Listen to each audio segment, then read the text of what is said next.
ಇದೇ ಕ್ವೆಶನ್ನ ಒಂದು ಹೇಳಿದ್ನಲ್ಲ, ತುಂಬಾ ಜನ ಕೇಳಿದ್ದು ಈ ಐತಿಹಾಸಿಕ ಸಿನಿಮಾ, ಪರ್ಟಿಕ್ಯುಲರ್ಲಿ ಮಡಿಪುಲ್ಕೇಶಿ ರೋಲ್ ಬಗ್ಗೆ, ಏನಕಂದ್ರೆ ನೀವು ಅದ್ರ ಬಗ್ಗೆ ಮಾತಾಡಿದ್ರಿ ಅಂತ. ಈ ಅರ್ಜುನ್ ಗಂಗಾಧರ್ ರಾವ್, ರಾಹುಲ್ ಪಾಟೀಲ್, ಈ ತರದ್ದು ಸುಮಾರು ಜನ ಇದೇ ಕ್ವೆಶನ್ಸ್ ಕೇಳಿದ್ರು. ಮತ್ತೊಬ್ರು ಇನ್ನೊಂದು ಇದಕ್ಕೆ ಸಂಬಂಧಪಟ್ಟಂಗೆ ಕ್ವೆಶನ್ ಕೇಳಿದ್ದು ಏನಂದ್ರೆ, ನೀವಿವಾಗ ಸಾಹಿತ್ಯ ಓದಿರೋವ್ರ ತರ ಕಾಣಿಸ್ತೀರಾ, ಮಾತಾಡ್ತೀರಾ? ತುಂಬ ಏನು ಓದಿಲ್ಲ ನಾನು, ಇಂಡಸ್ಟ್ರಿಗೆ ಬಂದಂತೂ ಓದೇ ಇಲ್ಲ, ಬದುಕನ್ನು ಚೆನ್ನಾಗಿ ಒಂಚೂರು ಓದ್ಕೊಂಡಿದ್ದೀನಿ. ಸೊ ಯಾವುದಾದ್ರೂ ಕಾದಂಬರಿ ಅಥವಾ ಒಂದು ಕಾದಂಬರಿಯ ಪಾತ್ರ ಮಾಡಬೇಕು ಅನ್ನೋದು ಏನಾದ್ರೂ ತಲೆನಲ್ಲಿದೆಯಾ? ಈ ಐತಿಹಾಸಿಕ ಬಿಟ್ಟು ಕಾದಂಬರಿಯಲ್ಲಿ ನೀವು ಕಂಡಂತ ಪಾತ್ರ ಅಥವಾ ಯಾವ್ದಾದ್ರು ಕಾದಂಬರಿ ಅಂದರೆ ಮತ್ತೆ ಒಂದು ಸೆಕೆಂಡ್ ನನಗೆ ಐತಿಹಾಸಿಕ ದುರ್ಗಾಸ್ತಮಾನ ಎಲ್ಲ ತುಂಬ ಇಷ್ಟ, ಸೀರೀಸ್ ಎಲ್ಲ. ಅದು ತುಂಬಾ ಜನ ಹೇಳಿದ್ದಾರೆ. ದಳವಾಯಿ ಮುದ್ದಣ್ಣನ್ ಮಾಡಬೇಕು ಅಂತ ಹಂಗೆ ಇಷ್ಟ ಆಗುತ್ತೆ. ದಳವಾಯಿ ಮುದ್ದಣ್ಣ ಒಂದು ಮಾಡಾಗಿದೆ ಒಂದು ಭಾಗ, ಬಟ್ ಅದು ಆದ್ರೆ ಆ ಎರಡು ಕ್ಯಾರೆಕ್ಟರ್ಗಳು, ಇವಾಗ ದಳವಾಯಿ ಮುದ್ದಣ್ಣ ರಜನಿಕಾಂತ್ ಮಾಡಬೇಕಾಗಿತ್ತು, ರಜನಿಕಾಂತ್ ಇಷ್ಟ ಆಯ್ತು ಅನ್ನೋದರಿಂದ ಹಿಡಿದು ಎಲ್ಲ ಹಂಗೆ ದುರ್ಗಾಸ್ತಮಾನ ನಮ್ಮ ಕನ್ನಡದಲ್ಲಿ ಬರೋ ಎಲ್ಲ ಹೀರೋಗಳಿಗೂ ಅದು ಒಂದು ರೌಂಡು ಹೋಗಿ ಬಂದಂಗೆ ಕಾಣುತ್ತೆ. ಇನ್ನು ಕಾದಂಬರಿ ಸಡನ್ ಆಗಿ ನೆನಪಾಗ್ತಿಲ್ಲ. ತೇಜಸ್ವಿ ಅವ್ರದ್ದು ಓದ್ಬೇಕಾದ್ರೆ ಎಷ್ಟೊಂದು ಪಾತ್ರಗಳು ಮಾಡಬೇಕು ಅಂತ ಅನ್ಸುತ್ತೆ. ಕನೆಕ್ಟ್ ಆಗತ್ತದು. ಇಲ್ಲ, ಈ ಇರೋದನ್ನು ತುಂಬಾ ಇದೆ ಬಿಡಿ, ಯೋಚನೆ ಮಾಡಿದಾಗ ಟ್ವೀಟ್ ಮಾಡೋಣ. ಇತ್ತೀಚೆಗೆ ಓದಿದ್ದು ಒಂದು ಬುಕ್ಕು ತುಂಬ ಇಷ್ಟ ಆಗಿತ್ತು. ನಮ್ಮ ಕೃಷ್ಣಮೂರ್ತಿ ಅನ್ನೋರವ್ರದ್ದು ಅಜ್ಞಾತನೊಬ್ಬನ ಆತ್ಮಚರಿತ್ರೆ. ಅಜ್ಞಾತನೊಬ್ಬನ ಆತ್ಮಚರಿತ್ರೆ ಬ್ಯೂಟಿಫುಲ್ ಆಗಿತ್ತು. ಅಂದರೆ ಯೂಶ್ವಲಿ ಏನು ಮಾಡ್ತೀವಿ ಐತಿಹಾಸಿಕ ಸಿನಿಮಾ ಅಂತಿದ್ದಂಗೆ, ವೀರಾವೇಶ, ರೋಮಾಂಚನ, ಹಿಂಗೆ ಬಂದರು, ಹಿಂಗೆ ಯುದ್ಧ ಮಾಡಿದ್ರು, ಹಿಂಗೆ ಗೆದ್ರು, ಹಿಂಗೆ ರಾಜ್ಯ ಆಳಿದ್ರು ತೋರಿಸ್ತೀವಿ. ಆದರೆ ಆ ಥರದ್ದೊಂದು ಯುದ್ಧ ಮಾಡಿ ರಾಜ್ಯ ಹಾಳಿ ಎಲ್ಲ ಆಗಿ ಆ ಪ್ರೋಸೆಸ್ಸಲ್ಲಿ ಆಗೋ ಎಫೆಕ್ಟ್ಗಳಿದೆಯಲ್ಲ, ಅದನ್ನೆಲ್ಲ ತೋರಿಸೋದೇ ಇಲ್ಲಲ್ಲ ನಾವು. ರೈಟ್. ಯುದ್ಧದ ಎಫೆಕ್ಟ್ ಯಾರಿಗೂ ಗೊತ್ತಿಲ್ಲ. ನಿಜ. ಎಲ್ಲರೂ ಕೂತ್ಕೊಂಡು ಚಪ್ಪಾಳೆ ಹೊಡಿತಾರೆ. ವಾರ್ ಯಾವತ್ತು ಒಳ್ಳೆ ವಿಷಯ ಅಲ್ಲ, ಯಾರಿಗೂ ಗೊತ್ತಿಲ್ಲ. ಆ ಥರದ್ದು ಒಂದು ಇವಾಗ ನಿಮ್ಮ ತಲೆನಲ್ಲಿ ಕೂತಿರೋ ಒಂದು ಆ ಥರದ್ದು ಒಂದು ಮಾಡಬೇಕು ಅಂತ. ಹಂಗಂತ ವಾರದ ಮಾಡಲ್ಲ ಅಂತ ಹೇಳ್ತಾ ಇಲ್ಲ. ರೈಟ್. ಇಲ್ಲ, ನೀವು ಒಬ್ಬ ಐತಿಹಾಸಿಕ ಸಿನಿಮಾ ಮಾಡ್ತಾ ಇದ್ದೀರಾ ಅಂದ್ರೆ ಪ್ರೇಕ್ಷಕರು ಅದರಿಂದ ನಿರೀಕ್ಷೆ ಮಾಡೋದೇನೆ ಅದೊಂದು ಆ ಬ್ಯಾಟಲ್ ಸೀನ್ಸು, ಯುದ್ಧದ್ದು, ಆಮೇಲೆ ಎಲ್ಲ ನಡೆದಿರೋದಲ್ಲ. ಒಬ್ಬ ಪಾತ್ರಧಾರಿಯಾಗಿ ಒಬ್ಬ ಆ್ಯಕ್ಟ್ರಾಗಿ ಐ ಶುಡ್ ಎಕ್ಸ್ಪೀರಿಯನ್ಸ್ ಅಲ್ಲ ಎಲ್ಲದನ್ನು. ಅಂದರೆ ಪ್ರತಿಯೊಂದು ಪಾತ್ರದ್ದು ಅದ್ರ ಯೋಚನೆ ಹೆಂಗಿರುತ್ತೆ ಅಂತ, ಒಂದು ಪಾತ್ರದೊಳಗೆ ಹೋದಾಗ ಅದ್ರದ್ದು ಐಡಿಯಾಲಜಿ ಏನು, ಇನ್ನೊಂದು ಮತ್ತೊಂದು ಯಾಕೆ ಹಂಗೆ ಬಿಹೇವ್ ಮಾಡುತ್ತೆ ಅನ್ನೋದನ್ನ, ಅದು ವಿಲನ್ ಆಗಲಿ, ಹೀರೋ ಆಗಲಿ, ಯಾವ ಥರದ ಪಾತ್ರನಾರು ಆಗಲಿ, ಒಂಚೂರು ಅದ್ರದ್ದು ಯೋಚನೆಗಳು ಅರ್ಥ ಆಗೋಕ್ಕಾಗುತ್ತೆ ಎಕ್ಸ್ಪೀರಿಯನ್ಸ್ ಮಾಡೋಕ್ಕೆ. ನೀವು ಒಬ್ಬ ಪ್ರೊಡ್ಯೂಸರ್ ಆಗಿರೋದ್ರಿಂದ ಒಂದಷ್ಟು ಜನ ಕೇಳ್ತಾ ಇರೋ ಕ್ವೆಶನ್, ಅಕ್ಷಯ್ ಅನ್ನೋರೊಬ್ರು ಕೇಳಿದ್ದಾರೆ, ಇವಾಗ ನನ್ನ ಹತ್ರ ಒಂದು ಫಿಲಮ್ ಐಡಿಯಾ ಇದೆ, ಒಂದು ಸ್ಕ್ರಿಪ್ಟ್ ಇದೆ, ಒಂದು ಡಾಲಿ ಪಿಕ್ಚರ್ಸ್ ಅವ್ರಿಗೆ ಅದನ್ನು ತಲುಪಿಸ್ಬೇಕು, ನಾನು ಹೇಗೆ ಮಾಡ್ಬೋದು? ನೀವು ಹೇಳಿದ್ರಿ ನಾನು ವರ್ಷದಲ್ಲಿ 10-12 ಸಿನಿಮಾ ಮಾಡಕ್ ಆಗೋದಿಲ್ಲ, ಅದ್ರದ್ದು ಪ್ರಾಕ್ಟಿಕಲ್ ಡಿಫಿಕಲ್ಟೀಸ್ ಹೇಳಿದೀರಾ. ಆಮೇಲೆ ನಾನು ಆಕ್ಟರ್ ಆಗಿ ನನ್ನ ಸಿನಿಮಾಗಳು ಮಾಡ್ತಿರ್ತೀನಿ, ಎಲ್ಲ ಒಂದು ಸಿನಿಮಾ ನಿರ್ಮಾಣ ಮಾಡ್ಬೋದು, ಅದು ತುಂಬ ಇಷ್ಟ ಆದರೆ. ರೈಟ್. ತುಂಬ ತಟ್ಟಬೇಕು ನನಗೆ ಆ ಥರ. ಬಟ್ ಸ್ಕ್ರಿಪ್ಟ್ಗೆ ಇದಕ್ಕೆಲ್ಲ ಡೆಫಿನೆಟ್ಲಿ ಎಷ್ಟೊಂದು ಜನ ಒಂದು ನಂಬರ್, ಅಂದರೆ ಮ್ಯಾನೇಜರ್ ನಂಬರ್ ಇದೆ, ಅದಕ್ಕೆ ಸಿನಾಪ್ಸಿಸ್ಗಳು ಕಳಿಸ್ತಿರ್ತಾರೆ, ಅವ್ರು ನನಗೆ ಫಾರ್ವರ್ಡ್ ಮಾಡ್ತಿರ್ತಾರೆ. ಆ್ಯಂಡ್ ಮೇಲ್ ಐ ಡಿ ಕೂಡ ಇದೆ, ಅದನ್ನು ನಾನು ಹಾಕಕ್ಕೆ ಹೇಳ್ತೀನಿ. ಐ ಥಿಂಕ್ ಡಾಲಿ ಪಿಕ್ಚರ್ಸ್ ಇದರಲ್ಲಿ ಮೇಲ್ ಐ ಡಿ ಇದೆ. ರೈಟ್. ಅದಕ್ಕೆ ಕಳಿಸ್ಬೋದು ನೀವು, ಗೊತ್ತಾಯ್ತಲ್ಲ ಹೇಗೆ ಸ್ಕ್ರಿಪ್ಟನ್ನು ಡಾಲಿ ಅವ್ರ ಹತ್ರ ತಲುಪಿಸೋದು, ಡಾಲಿ ಪಿಕ್ಚರ್ಸ್ಗೋಸ್ಕರ. ಇನ್ನು ಕೆಲವರು ಪ್ರಶ್ನೆ ಕೇಳ್ತಾ ಇದ್ದಿದ್ದು, ಒಬ್ಬರಿಲ್ಲ, ಇದು ಸ್ವಲ್ಪ ಜಾಸ್ತಿ ಜನನ ಕೇಳಿದ್ದಾರೆ ಇದ್ರ ಬಗ್ಗೆ. ಮಕ್ಕಳ ಚಿತ್ರಗಳು ನಾವು ತುಂಬ ಇಗ್ನೋರ್ ಮಾಡಿಬಿಟ್ಟಿದ್ದೀವಿ ಕನ್ನಡದಲ್ಲಿ. ಮಕ್ಕಳು ತುಂಬ ಜನ ಈಗ ಮಾರ್ವೆಲ್ ಫಿಲ್ಮ್ಸ್ ಆಗಲಿ, ಹಾಲಿವುಡ್ ಏನು ಸ್ಟುಡಿಯೋ ಫಿಲ್ಮ್ಸ್ ಬರ್ತವೆ, ಮಕ್ಕಳು ಪೇರೆಂಟ್ಸ್ನ ಫೋರ್ಸ್ ಮಾಡಿ ಥಿಯೇಟ್ರಿಗೆ ಕರ್ಕೊಂಡು ಹೋಗೋ ಅಂಥದ್ದು ಸಿಚುವೇಶನ್ ನಿರ್ಮಾಣ ಆಗುತ್ತೆ. ಕನ್ನಡದಲ್ಲ ಆಗ್ತಾ ಇಲ್ಲ. ನೀವೇನಾದರೂ ಮಕ್ಕಳ ಚಿತ್ರ ಆ ಥರದ್ದು? ಬಟ್ ಡೆಫಿನೆಟ್ಲಿ ಮಕ್ಕಳು ಎಲ್ಲ ಎಂಜಾಯ್ ಮಾಡೋವಂಥ ಸಿನಿಮಾ ಮಾಡಬೇಕು ಅಂತ ತುಂಬ ಸರಿ ನಾನು ಡಿಸ್ಕಸ್ ಮಾಡಿದ್ದೀನಿ ನಿರ್ಮಾಪಕರುಗಳ ಹತ್ರ. ಇದು ಎಲ್ಲ ನಿಮಗೆ ಅದೇ ನೀವು ಹೇಳ್ದಂಗೆ ಸೂಪರ್ ಹೀರೋ ಸಬ್ಜೆಕ್ಟ್ಗಳಿಂದ ಹಿಡಿದು ಮಕ್ಕಳು ಎಂಜಾಯ್ ಮಾಡುವಂಥವು ಡೆಫಿನೆಟ್ಲಿ ಮಾಡಬೇಕು. ರೈಟ್. ಮಾಡಬೇಕು. ಅಲ್ಲ, ನಾನು ಹೇಳ್ತಾ ಇರೋದು ಅವಾರ್ಡ್ಗೋಸ್ಕರ 25 ಲಕ್ಷ ಸಬ್ಸಿಡಿ ಬರುತ್ತೆ ಮಾಡಿ ಅಂತ ಸಿನಿಮಾಗಳಲ್ಲ. ಈಗ ನಾವು ಮಕ್ಕಳಾಗಿದ್ದಾಗ ನಮ್ಗೆ ಹೇಳ್ತಾ ಇದ್ದಿದ್ದು ಪುಟಾಣಿ ಏಜೆಂಟ್ 1 2 3ನೋ ಇಲ್ಲಾಂದ್ರೆ ಸಿಂಹದ ಮರಿ ಸೈನ್ಯನೋ ಆ ತರದ್ದು ಒಂದು ಮಕ್ಕಳು ಅಡ್ವೆಂಚರ್ ಮಾಡುವಂಥದ್ದು. ಹೌದು, ಇದು ಭೈರವಿ ಎಲ್ಲ ನೋಡಿದ್ವಲ್ಲ, ನಾಯಿ ಕೋತಿ ಎಲ್ಲ ಇಟ್ಕೊಂಡು ಬೇಬಿ ಶಾಮಿಲಿ ಅವರು ಇದೆಲ್ಲ ಈಗ ಎಂಟರ್ಟೈನರ್ಸ್. S, entertainer. ಅಥವಾ ಇವತ್ತಿನ ಮಕ್ಕಳಿಗೆ ಅಂತಂದರೆ ನೀವು ಹೇಳ್ದಂಗೆ ಈ ಹಾಲಿವುಡ್ ಒಂದು ಸೂಪರ್ ಹೀರೋ ಮೂವೀಸ್ ತರದಲ್ಲಿ ಟ್ರೈ ಮಾಡಬೇಕು. ಮಕ್ಕಳೇ ಪ್ರೊಟೋಗನಿಸ್ಟ್ ಆಗೋದು ಬೇಡ. ಈಗ ಸ್ಪೈಡರ್ ಮ್ಯಾನು ಅಥವಾ ಸೂಪರ್ ಮ್ಯಾನು, ಬ್ಯಾಟ್ ಮ್ಯಾನ್ ಎಲ್ಲ ಗ್ರೋನ್ ಅಪ್ ಪೀಪಲ್ ಮಕ್ಕಳಿಗೆ ಕನೆಕ್ಟ್ ಆಗ್ತಾರೆ. ಆ್ಯಂಡ್ ಆ ಸಿನಿಮಾಗಳಲ್ಲೂ ಅಷ್ಟೇ, ವಿತ್ ಆಲ್ ದ ಅಡ್ವೆಂಚರ್ಸು ಎವ್ರಿಥಿಂಗ್, ಎಷ್ಟು ಒಳ್ಳೊಳ್ಳೆ ಫಿಲಾಸಫಿಗಳು ಹೇಳಿರ್ತಾರೆ ಮಕ್ಳುಗಳಿಗೆ. ಅಂದರೆ ಎಜುಕೇಟ್ ಮಾಡ್ತಿರ್ತಾರಲ್ಲ, ಹ್ಯುಮ್ಯಾನಿಟಿಯಿಂದ ಹಿಡಿದು ಎಲ್ಲ ಪಾಠಗಳು ಗೊತ್ತಿಲ್ಲದೆ, ಅಂದರೆ ಹಾಗೆ ನಗಿಸ್ತಾ ಅದನ್ನು ಅವ್ರನ್ನ ಒಳಗೆ ಹೇಳ್ಕೊಂತ ಆ ಥರದ ಕಥೆಗಳೇ ಹೇಳಿರೋದು ಅವರೆಲ್ಲ. ಸ್ಪೈಡರ್ ಮ್ಯಾನ್ ಅಂದ್ರೆ ಹೌದು, ಗ್ರೇಟ್ ಪವರ್ ಕಮ್ಸ್ ರೆಸ್ಪಾನ್ಸಿಬಿಲಿಟಿ ಅನ್ನೋ ಎಲ್ಲದು ಪ್ರತಿ ಮಗುಗೂ ಗೊತ್ತಾಗ್ಬಿಡುತ್ತೆ. ಡೆಫಿನೆಟ್ಲಿ ಒಂದು ಐಡಿಯಾ ಇದೆಯಾ, ಒಂದು ಸೂಪರ್ ಹೀರೋ ಆಗ್ಬಹುದು ನೀವು? ಖಂಡಿತ ಇಷ್ಟ ಇದೆ. ಆ ಥರದ್ದು ಒಳ್ಳೆ ಅದ್ಭುತವಾದ ಸ್ಕ್ರಿಪ್ಟ್ ಬಂದರೆ ಮಾಡ್ತೀನಿ. ನಾನು ಅದನ್ನು ಕೇಳ್ತಾನೂ ಇರ್ತೀನಿ ಅದರ ಸೂಪರ್ ಹೀರೋ ಸಬ್ಜೆಕ್ಟ್ ಇದೆಯಾ ಅಂತ. ಒಂದ್ಸೆಗೇನು ಅದೇ ಹೇಳಿದ್ನಲ್ಲ, ಈಗ ಮತ್ತೆ ಭಾಷೆ ಅಳಿವು ಉಳಿವು ಅಂತ ಏನೇನೆಲ್ಲ ನಾವು ಡಿಸ್ಕಸ್ ಮಾಡ್ತಿರ್ತೀವಲ್ಲ, ಮಕ್ಕಳು ಕನ್ನಡ ಭಾಷೆನ ಜಾಸ್ತಿ ಕನ್ಸ್ಯೂಮ್ ಮಾಡಂಗೆ ಮಾಡಿದ್ರೆ ಅದೊಂದೇ ದಾರಿ ಇರೋದು. ಅಲ್ಲ, ಅದಕ್ಕೆ ಸಪ್ಲೈಯೂ ಬೇಕು. ಅಲ್ಲ, ಅದೊಂದೇ ದಾರಿ ಇರೋದು. ಅದು ಸಿನಿಮಾನೋ, ನಾಟಕನೋ, ಅಥವಾ ಸಾಹಿತ್ಯನೋ, ಅಥವಾ ಕನ್ನಡದೇನೋ, ಅಥವಾ ಈಗ ಕಾರ್ಟೂನ್ಸು, ಕನ್ನಡ ಕನ್ಸಂಪ್ಷನ್ ಅವ್ರಿಗೆ ಜಾಸ್ತಿ ಆಗಬೇಕು. ಈಗ ನಮಗೆ ನಾನು ಬಸ್ ಸ್ಟ್ಯಾಂಡಲ್ಲಿ ಬಸ್ಸಿಗೆ ಕಾಯ್ಕೊಂಡು ಊರಿಗೆ ಹೋಗಕ್ಕೆ ನಿಂತಿದ್ದಾಗೆಲ್ಲ ನಾನು ಪ್ರತಿ ಸರಿನೂ ಇನ್ನು ಅಲ್ಲಿ ಈ ಬುಕ್ಗಳು ಹಾಕಿರೋ ಚಂಪಕ, ಬಾಲಮಂಗಳ, ಅದು ಇದು ನನ್ನ ಕಣ್ಣಿಗೆ ಹಿಂಗೆ ಬೀಳ್ತಿದ್ದಂಗೆ ಆಟ ಹಿಡಿತಾ ಇದೆ. ಅದು ಹೊಸದು ಬಂದಿದೆ, ನಂಗೆ ಬೇಕು ಅಂತ. ಹಂಗೆ ಆ ಥರದ್ದು ಕನ್ಸಂಪ್ಷನ್ಗಳು ಇವತ್ತಿಗೆ ಹೆಂಗೆ ಮಾಡ್ಬೋದು. ಈಗ ಮೊಬೈಲಲ್ಲಿ ತೋರಿಸಿ ಊಟ ಮಾಡಿಸ್ತಿರ್ತಾರೆ, ಅದು ಇದೆಲ್ಲ ಕನ್ನಡ. ಅದು ಒಂದೇ ದಾರಿ, ಇಲ್ಲ ಯಾವ ದಾರಿನೂ ಇಲ್ಲ. ಎಲ್ಲ ಪ್ರಾಬ್ಲಮ್ಗೂ, ಎಲ್ಲ ಕ್ವಶನ್ಗಳಿಗೂ ಒಂದು ಸೊಲ್ಯೂಷನ್ ಆಡಿಯನ್ಸ್ ಹತ್ರನೇ. ಹೌದು, ನಮ್ಮ ಹತ್ರನೇ. ಎಸ್. ಇನ್ನೊಂದು ಸೀರಿಯಸ್ ನೋಟ್, ಮಲ್ಲನಗೌಡ ಆಸ್ಕಿ ಅವರು, ಡಾಲಿ ಅವರು ರಾಜಕೀಯ ಪ್ರವೇಶ ನಿಮಗೆ, ನೀವು ಕರ್ನಾಟಕದ ಮುಖ್ಯಮಂತ್ರಿ ಆಗಿ ನಿಮ್ಮನ್ನು ನೀವು ನೋಡ್ಕೊಳ್ಳೋ ಆಸೆ ಇದೆಯಾ?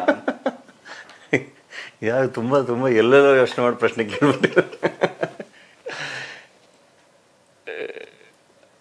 ಇಲ್ಲ, ಇದು ಒಂದು ಸಾಮಾಜಿಕ ಸ್ಟೇಟ್ಮೆಂಟ್ ಕೊಡುವಂತ ಎಲ್ಲ ನಟ ಅಂತಲ್ಲ, ಎಲ್ಲ ಸೆಲೆಬ್ರಿಟಿಗಾಗಲಿ ಸಾಮಾನ್ಯ ಜನಕ್ಕಾಗಲಿ, ನೀನೇ ಹೋಗೋರ ನಿಂತ್ಕೊಂಡ್ಬಿಡೋ ಎಲೆಕ್ಷನ್ಗೆ ಅಂತಾರಲ್ಲ, ಅದ ರೀತಿ. ಅಂದರೆ ಖಂಡಿತ ಸದ್ಯಕ್ಕೆ ನನ್ನ ತಲೆಯಲ್ಲಿ ಆ ಥರದ್ದು ಯಾವುದೂ ಇಲ್ಲ. ರಾಜಕಾರಣಕ್ಕೆ ಹೋಗ್ಬೇಕು ಅದು ಇದು ಅಂತ. ಅಂದರೆ ನಾನೊಬ್ಬ ಆ್ಯಕ್ಟ್ರಾಗಿ ನನಗೆ ಒಂದಿಷ್ಟು ಕನಸುಗಳು, ಪ್ಯಾಷನ್ ಇದೆಯಲ್ಲ, ನಾನು ಇಷ್ಟು ಪಾತ್ರಗಳು ಮಾಡಬೇಕು, ಅದೇ ಇನ್ನೂ ತುಂಬ ಕೆಲಸ ಇದೆ. ಇನ್ನೂ ಎಷ್ಟೊಂದು ಹೆಜ್ಜೆ ಹತ್ತದಿದೆ. ಅದನ್ನೆಲ್ಲ ಮಾಡ್ದಲ್ಲೇ ಇಲ್ಲೊಂದಿಷ್ಟು ದೂರ ಬಂದ್ಬಿಟ್ಟು ಮತ್ತೆ ಅರ್ಧಂಬರ್ಧ ಮಾಡಿ ಮತ್ತೆ ಇನ್ನೆಲ್ಲೋ ದಾರಿ ತಿರುಗಿಸ್ಕೊಂಡು ಮತ್ತೆ ಅಲ್ಲೇನೋ ಹೋಗಿ, ನಂಗೆ ಆ ಥರ ನಂಬಿಕೆ ಇಲ್ಲ. ಎಲ್ಲಿ ಬಂದಿದ್ದೀವಿ ಅಲ್ಲೇನೋ ದೊಡ್ಡದಾಗೇನೋ ಆಗಬೇಕು. ಇನ್ನೂ ಎಷ್ಟೊಂದು ಕೆಲಸ ಇದೆ, ಅದೆಲ್ಲ ಮಾಡಬೇಕು. ಹಂಗಾಗಿ ಬೇರೆ ಯಾವುದ್ರ ಬಗ್ಗೆನೂ ಯೋಚನೆ ಮಾಡಿಲ್ಲ. ಬಟ್ ಅಂದರೆ ಆ ಜರ್ನಿಲಿರೋರು ತುಂಬ ಜನ ಫ್ರೆಂಡ್ಸ್ ಇದ್ದಾರೆ. ಅಂದರೆ ಎಲ್ಲ ಅಂದರೆ ಬೇರೆ ಬೇರೆ ಪಕ್ಷಗಳಲ್ಲಿ ಎಲ್ಲ ಥರನೂ ಟ್ರಾವೆಲ್ ಮಾಡ್ತಿರೋ ಫ್ರೆಂಡ್ಸ್ ಇದ್ದಾರೆ. ಅವ್ರ ಜೊತೆನೂ ನನಗೆ ಮಾತಾಡೋಕ್ಕೆ ಖುಷಿ ಆಗುತ್ತೆ. ಅಂದರೆ ಯಾರ್ಯಾರು ಹೆಂಗೆ ಯೋಚನೆ ಮಾಡ್ತಾ ಇದ್ದಾರೆ, ಹೆಂಗೆ ಜರ್ನಿ ಮಾಡ್ತಾ ಇದ್ದಾರೆ, ಹೆಂಗೆ ಟ್ರಾವೆಲ್ ಮಾಡ್ತಿದ್ದಾರೆ, ಸೊ ಅವ್ರು ಏನೇನು ಮಾಡ್ಬೋದು ಅಥವಾ ಏನೋ ಆಗ್ಬೋದು, ಆ ಥರದ್ದು ಒಂದು ಕುತೂಹಲ ಇರುತ್ತೆ. ಅದನ್ನು ಅವರು ಸಿಕ್ಕಿದಾಗ ಎಲ್ಲ ಕೇಳ್ತಿರ್ತೀನಿ, ಮಾತಾಡ್ತಿರ್ತೀನಿ ಅಷ್ಟೇ. ಸೊ ಅಲ್ಲ, ಸೋಷಿಯಲಿ ಅವೇರ್, ಪೊಲಿಟಿಕಲಿ ಅವೇರ್ ನೀವು ಅನ್ನೋದು ನಿಮ್ಮ ಮಾತುಗಳಲ್ಲಿ ಗೊತ್ತಾಗತ್ತೆ, ಅಥವಾ ನೀವು ಹೇಳೋ ಸ್ಟೇಟ್ಮೆಂಟ್ಗಳಲ್ಲಿ. ಬಹಳಷ್ಟು ಸೆಲೆಬ್ರಿಟಿಗಳು, ನಟರು ಸಿನಿಮಾ ಬಿಟ್ಟು ಬೇರೆ ವಿಷಯಗಳನ್ನ ಕೇಳಿದ್ರು ಮಾತಾಡೋದಿಲ್ಲ. ನೀವು ಮಾತಾಡ್ತೀರಾ ಅನ್ನೋ ಕಾರಣಕ್ಕೆ ಈ ಕ್ವಶನ್ ಬಂದಿದೆ ಹೊರತು ನಾನು ಮಾತಾಡಬಾರ್ದು ಅಂತಾನೆ ಅನ್ಸುತ್ತೆ. ಹಂಗೆಲ್ಲ ಫ್ರೆಂಡ್ಸ್ ಜೊತೆ ಮಾತಾಡ್ಕೊಂಡು ಆರಾಮಾಗಿ ಸುಮ್ಮನಿರ್ಬೇಕು ಅಂತ. ಅದೇನು ಮಾಡ್ತಾರೆ ಗೊತ್ತಾ, ಒಂದು ಡಿಸ್ಕಷನ್ನು, ಒಂದು ಒಪಿನಿಯನ್ ಅಷ್ಟಕ್ಕೆ ನಿಲ್ಲಲ್ಲ. ಅದು ನಿಲ್ಲಲ್ಲ. ಈಗ ಅಂದರೆ ನಿಮ್ಮ ಒಪಿನಿಯನು ನನ್ನ ಒಪಿನಿಯನ್ ಡಿಫ್ರೆನ್ಸ್ ಇರೋಕ್ಕೆ ಸಾಧ್ಯ ಅಲ್ಲ ಯಾವುದ್ರ ಬಗ್ಗೆನಾರು. ಅದು ಹಂಗಾಗಲ್ಲ ಅಲ್ಲಿ. ಎಲ್ಲ ಏನೇನೋ ಕಾನ್ಫ್ಲಿಕ್ಟೇ ಬೇಡ ಈಗ. ಏನೇನೋ ಮಾಡ್ತಾರೆ. ಆಮೇಲೆ ಫೇಕ್ ಅಕೌಂಟ್ಗಳು ಹಾಕೊಂಡ್ಬಿಡ್ತಾರೆ. ಯಾವ ಅದಕ್ಕೆ ಅದನ್ನೆಲ್ಲ ಓದೋದು ನೋಡೋದೆಲ್ಲ ನಿಲ್ಸ್ಬಿಟ್ಟಿನಿ. ಕೆಲಸ ಮಾಡಬೇಕು, ಕೆಲಸ ಮಾಡೋದು.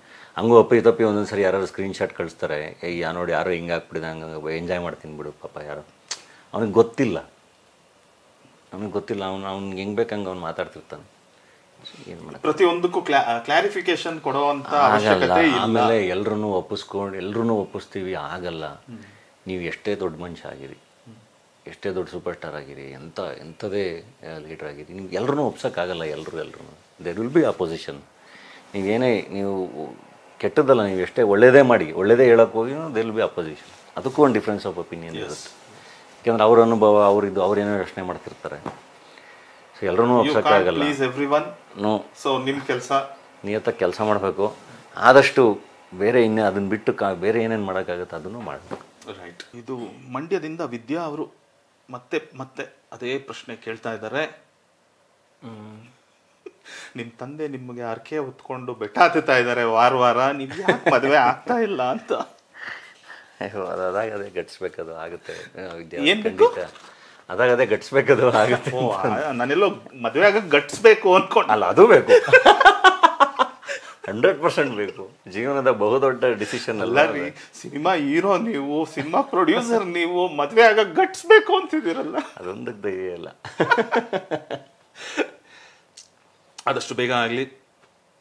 ತುಂಬಾ ಜನ ಹೆಣ್ಮಕ್ಳ ಕ್ವಶನ್ ಅದು. ಆಮೇಲೆ ಅವರೇ ಬೇಜಾರು ಮಾಡ್ಕೊತಾರೆ. ಯಾಕಾದೆ?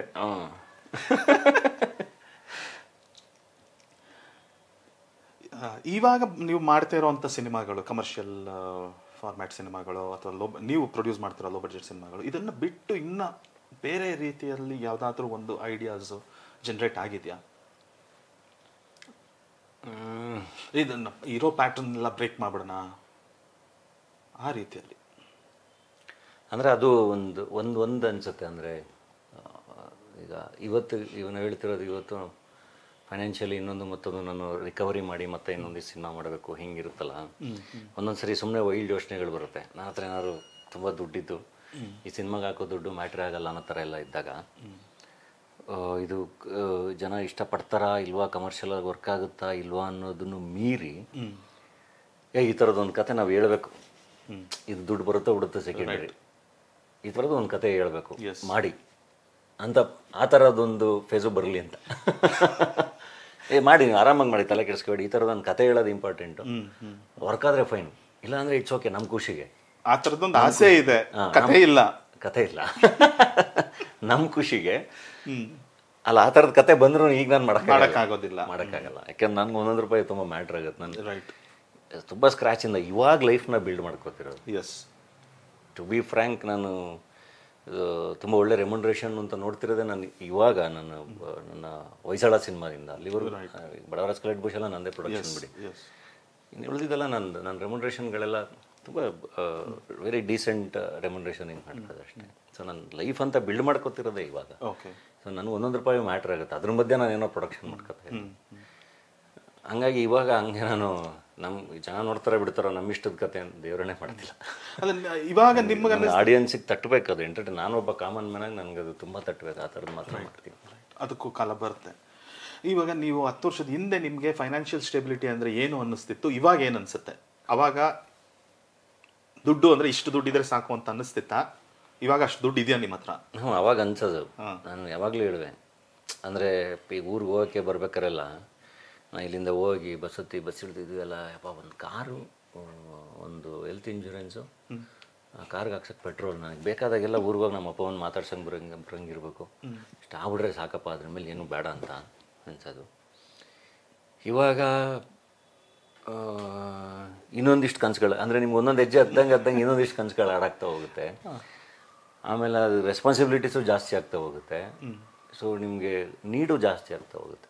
ರೈಟ್. ಅಂದರೆ ಈಗ ಜೊತೆಗೆ ಒಂದಿಷ್ಟು ಜನ ಕೆಲಸ ಮಾಡ್ತಿರ್ತಾರೆ. ಈಗ ಡಾಲಿ ಪಿಕ್ಚರ್ಸಿಗೆ ಒಂದಿಷ್ಟು ಜನ ಕೆಲಸ ಮಾಡ್ತಿರ್ತಾರೆ. ರೈಟ್. ಸಿನಿಮಾ ಅಂತ ಬಂದಾಗ ಒಂದು 200 ಜನ ಡೈಲಿ ಕೆಲಸ ಮಾಡ್ತಿರ್ತಾರೆ. ಸೊ ಎಲ್ಲರೂ ಎಷ್ಟೊಂದು ಕನಸುಗಳ ಜೊತೆ ಆಗ್ತಾ ಹೋಗ್ತವೆ, ವಿಷನ್ಗಳು ದೊಡ್ಡದಾಗ್ತಾ ಹೋಗುತ್ತೆ. ರೈಟ್. ಅವಾಗೆಲ್ಲ ಇಲ್ಲ, ಇದೆಲ್ಲ ಇನ್ನೊಂದು ಹೆಜ್ಜೆ ಹತ್ತಬೇಕು, ಇನ್ನೊಂದಿಷ್ಟು ಸಂಪಾದನೆ ಮಾಡಬೇಕು. ಡೆಫಿನೆಟ್ಲಿ ಬರುತ್ತೆ, 100% ಬರುತ್ತೆ.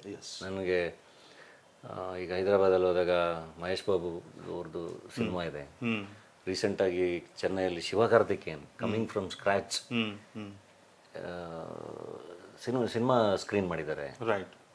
ಅಂದರೆ ನಾನು ಹೇಳ್ತಿರೋದು ನನ್ನ ತಲೆನೂ ಎಲ್ಲರೂ ಇನ್ವೆಸ್ಟ್ಮೆಂಟ್ ಅಂತ ಹೊಡೋರು ಎಲ್ಲ ಇಲ್ಲೇ ಓಡುತ್ತೆ. ಹೌದಲ್ವಾ? ಥಿಯೇಟ್ರ್ ಮಾಡ್ಬೋದಲ್ವಾ, ಹೌದಲ್ವಾ, ಇನ್ನೊಂದು ಸ್ಟುಡಿಯೋ ಮಾಡ್ಬೋದಲ್ವಾ ಅಂತ ಅಲ್ಲಿಗೆ ಬಂದು ನಿಂತ್ಕೊಳ್ಳುತ್ತೆ. ಬಟ್ ಅದಕ್ಕೆ ನಮಗೆ ಎಕ್ಸ್ಟ್ರಾ ಸೋರ್ಸ್ ಆಫ್ ಇನ್ಕಮ್ ಅಂತ ಏನಿಲ್ಲ. ಇಲ್ಲೇ ಇಲ್ಲಿ ದುಡ್ದಿದ್ದೇ ಇಲ್ಲ, ಇಲ್ಲಿ ದುಡಿಬೇಕು. ಅದ್ರ ಮೇಲೆ ಒಂದೊಂದು ಇನ್ವೆಸ್ಟ್ ಮಾಡಿ ಅದರಿಂದ ಮತ್ತೆ ಸಂಪಾದನೆ ಮಾಡಿ ಬಿಲ್ಡ್ ಮಾಡ್ಕೊಂಡು ಹೋಗ್ಬೇಕು. ಇಟ್ ಟೇಕ್ಸ್ ಟೈಮ್, ತುಂಬ ಟೈಮ್ ತಗೊಳುತ್ತೆ. ಸೊ ಆ ಥರದ್ದೊಂದು 5 year 10 year 15 year ಪ್ಲ್ಯಾನ್ಸ್ ಇದೆಯಾ? ಇದೆ, ಏನೋ ಮಾಡಬೇಕು ಅಂತ ಇದೆ. ಡೆಫಿನೆಟ್ಲಿ ಅದು ಒಂದೊಂದೇ ಚೆನ್ನಾಗಿ ಆಗ್ತಾ ಮಾಡ್ತಾರೆ. ರೈಟ್. ಡಾಲಿ ಅವರೇ, ಈಗ ಒಬ್ರು ಅರಕಲಗೂಡು ಜಯರಾಮನ್ ಅವರು ಒಂದು ಕ್ರಿಟಿಕಲ್ ಆಗಿ ಒಂದು ಅನಾಲಿಸಿಸ್ ಮಾಡಿದ್ದಾರೆ ಅನ್ಸುತ್ತೆ ನಿಮ್ಮ ಬಗ್ಗೆ. ಅವ್ರು ಹೇಳ್ತಾ ಇದ್ದಾರೆ, ನಿಮ್ಮ ನಟನೆ ಬಗ್ಗೆ, ಅದರ ನಿಮ್ಮ ಅಬಿಲಿಟಿ ಬಗ್ಗೆ ನಾನೇನು ಕ್ವೆಶನ್ಸ್ ಮಾಡ್ತಿಲ್ಲ, completely agree, you are a good actor. But ನೀವು ಇದುವರೆಗೂ ಮಾಡಿರೋ ಸಿನಿಮಾಗಳು, ಸೆಲೆಕ್ಟ್ ಮಾಡಿರೋ ಪಾತ್ರಗಳೆಲ್ಲ ಸಿನಿಮಾಗಳು ಯಾವ ರೀತಿ ಇದ್ದಾವೆ ಅಂದರೆ, ಆ ಕಡೆ ಅದು ಪೂರ್ತಿ ಕಮರ್ಷಿಯಲ್ಲೂ ಅಲ್ಲ, ಈ ಕಡೆ ಪೂರ್ತಿ ಆರ್ಟಿಸ್ಟಿಕ್ಕು ಅಲ್ಲ. ನೀವೆಲ್ಲ ಒಂದು ಕಡೆ ಎರಡನ್ನೂ ಬ್ಯಾಲೆನ್ಸ್ ಮಾಡೋ ಥರದಲ್ಲಿ ಸಿನಿಮಾಗಳು ಮಾಡಿಬಿಟ್ಟಿದ್ದೀರಾ? ಇಲ್ಲ, ಈಗ ನಮ್ಗೆ ನೋಡಿದ್ರೆ ಕಂಪ್ಲೀಟ್ ಆಪೋಸಿಟ್, ತದ್ವಿರುದ್ಧವಾದ ಪಾತ್ರಗಳನ್ನ ಹೇಳ್ತಿರೋದು. ಡಾಲಿಗೂ ರತ್ನಾಕರನು ಇದೊಂದು ಬೇರೆ ಎಂಡ್, ಅದೊಂದು ಬೇರೆ ಎಂಡ್, ಆ ಥರ ಪಾತ್ರಗಳ ವಿಷಯದಲ್ಲಿ ಡೆಫಿನೆಟ್ಲಿ ತುಂಬ ಪ್ರಯತ್ನಗಳು, ಬೇರೆ ಬೇರೆ ವರ್ಸಟಾಲಿಟಿ ತುಂಬ ಟ್ರೈ ಮಾಡಿದ್ದೀನಿ. ಆ್ಯಂಡ್ ಅದು ತುಂಬ ಚೆನ್ನಾಗಿ ಆಗಿದೆ ಕೂಡ. ರೈಟ್. ಅದು ರತ್ನಾಕರ ಆಗಲಿ, ಡಾಲಿ ಆಗಲಿ, ಕೆಲವೊಂದು ಸಿನಿಮಾಗಳು ಇಟ್ ವಿಲ್ ಬಿ ಅದು ಡೈರೆಕ್ಟರ್ಗಳ ಎಕ್ಸ್ಪ್ರೆಷನ್ ಆಗಿರುತ್ತೆ, ನಿರ್ದೇಶಕನ ಎಕ್ಸ್ಪ್ರೆಷನ್. ಅದಕ್ಕೆ ನಾವು ಜೀವ ತುಂಬೋದಷ್ಟೇ. ಫಾರ್ ಎಕ್ಸಾಂಪಲ್, ಈಗ ನೀವು ಟಗರು ಅಂತ ತೊಗೊಂಡ್ರೆ ಡೆಫಿನೆಟ್ಲಿ ಅದು ಅವ್ರು ಹೇಳೋ ಜನರಾಗೆ ಬಂದುಬೀಳುತ್ತೆ. ಸ್ಕ್ರೀನ್ ಪ್ಲೇ ಇನ್ನೊಂದು ಮತ್ತೊಂದು ಎಲ್ಲ ಡೆಫಿನೆಟ್ಲಿ ಏನು ಎಕ್ಸ್ಪೆರಿಮೆಂಟ್ ಅದು. ಬಟ್ ಕಮರ್ಷಿಯಲ್ ಆಗಿ ತುಂಬ ದೊಡ್ಡದಾಗಿ ವರ್ಕ್ ಆಗುತ್ತೆ, ವಿಚ್ ಇಸ್ ಗುಡ್. ರೈಟ್. ಅದು ಒನ್ಸ್ ಅಗೇನ್ ಅದು Suri sir expression. Popcorn monkey tiger ಅಂತ ತೊಗೊಂಡ್ರೆ ಅದನ್ನು ತುಂಬ ಇಷ್ಟಪಡೋರು ತುಂಬ ಜನ ಇದ್ದಾರೆ. ನನ್ನ ಕೆರಿಯರ್ದು ಫಸ್ಟ್ ದೊಡ್ಡ ಓಪನಿಂಗ್ ತೊಗೊಂಡಿದ್ದು ಸಿನಿಮಾ ಅದು. 25 daysಗೆ ಲಾಕ್ಡೌನ್ ಆಗೋಯ್ತು. ರೈಟ್. ನನಗೆ ತುಂಬ ಇಷ್ಟದ್ದು ಪಾತ್ರ ಯಾವುದು ಅಂತ ಕೇಳಿದ್ರೆ ನನಗೆ ಸೀನಾ ಅಂತಲೇ ಹೇಳ್ತೀನಿ. ಅದು ಸೂರ್ಯ ಅವ್ರ ಎಕ್ಸ್ಪ್ರೆಷನ್. ಅದು ಗ್ಯಾಂಗ್ಸ್ಟರು ಅಥವಾ ರೌಡಿಸಮ್ ಆ ಬ್ಯಾಕ್ಡ್ರಾಪೇ ಇದ್ರೂ ಅಲ್ಲಿ ಬೇರೆ ಏನೇನೋ ಬೇರೆ ಏನೇನೋ ಫಿಲಾಸಫಿಗಳನ್ನು ಅದ್ರ ಮೂಲಕ ಹೇಳಕ್ಕೆ ಹೊರಟಿದಾರಲ್ಲ, ಅದು ನಿರ್ದೇಶಕನ expression. So popcorn monkey tiger ಅಲ್ಲಿಗೆ ಬೀಳ್ಬೋದು. ಓಕೆ. ಅಥವಾ ರತ್ನ ಪ್ರಪಂಚ ಅವ್ರಿಗೆ ಯಾಕೆ ಹಂಗೆ ಅನ್ಸಿರ್ಬೋದು ಅಂದರೆ ಡೆಫಿನೆಟ್ಲಿ ಒಂದು ಹೊಸ ಕತೆ, ಒಂದು ಮಿಡಲ್ ಕ್ಲಾಸ್ ಸಿನಿಮಾ. ಸೊ ಅವ್ರಿಗೆ ಅದನ್ನು ಹಂಗೆ ಅನ್ಸಿರೋಕ್ಕೆ ಸಾಧ್ಯ ಇದೆ. ಬಟ್ ಕಮರ್ಷಿಯಲಿ ನಾನು ಹೇಳಿರೋ ಇವೆಲ್ಲವೂ ಕಮರ್ಷಿಯಲಿನೂ ವರ್ಕೌಟ್ ಆಗಿದ್ದಾವೆ. ಮೋಸ್ಟ್ಲಿ ಅದಕ್ಕೆ ಹಂಗೆ ಅನ್ಸಿರ್ಬೋದು. ಈಗ ನಮ್ಮ ಬಡವರ ಆಸ್ಕಲ್ಲು ಇವೆಲ್ಲ ಬಂದರೆ ಕಮರ್ಷಿಯಲ್ ಇದಕ್ಕೇ ಬೀಳುತ್ತೆ.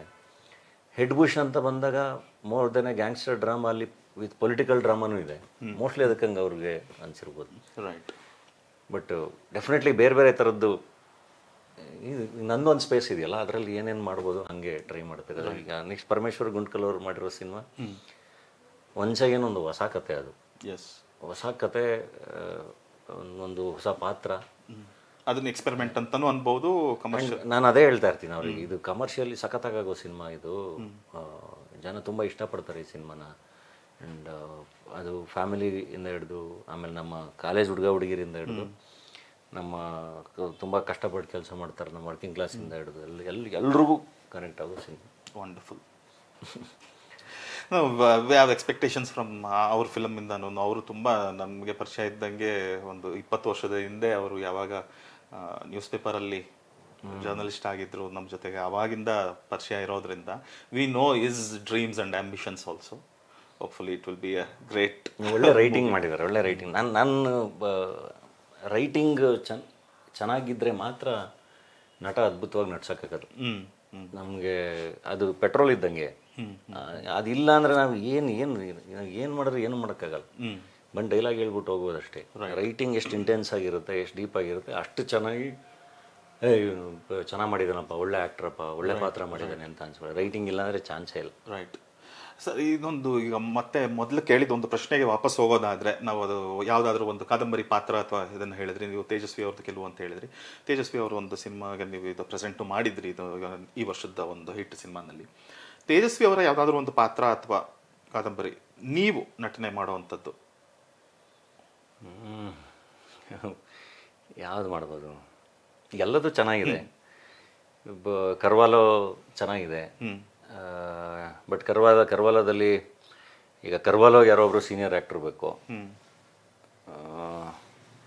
ಇನ್ನೊಂದು ಪಾತ್ರ ಇರುತ್ತಲ್ಲ ಅದನ್ನು ನಾನು ಮಾಡ್ಬೋದು. ಅಂದರೆ ಕರ್ವಾಲೋ ಜೊತೆ ಟ್ರಾವೆಲ್ ಮಾಡೋದು ನಾನು